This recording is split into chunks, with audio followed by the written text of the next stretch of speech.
காலையில நல்லா தானே இருந்தா, இப்ப என்ன திடீர்னு ஃபீவர்? நைட்டே கால் வலிக்குதுன்னு சொன்னான். காலையிலயும் ஒரு மாதிரி தான் இருந்தா. டான்ஸ் ஆடும்போது கால் வலிக்கலையா?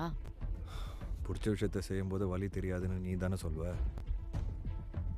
ஓ, அப்போ டான்ஸ் மட்டும் பிடிக்குது, ரெஸ்லிங் பிடிக்கல இல்ல?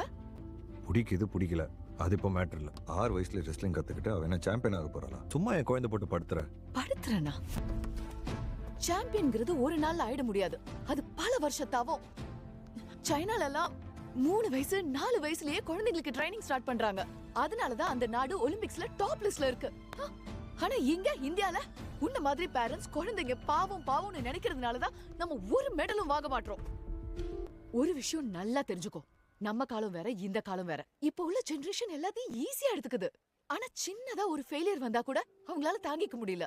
வில் பவர் சுத்தமா இல்ல. ஸ்போர்ட்ஸ்ல இருந்தாதான் டிசிப்ளின், வில் பவர் எல்லாமே வரும்.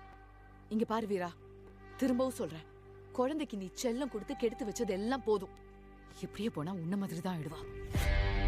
அவ என்ன படிக்கணும், என்ன ஆகணுங்கிறத நான் பாத்துக்கிறேன். நீ வீட்டை மட்டும் பாத்துக்க.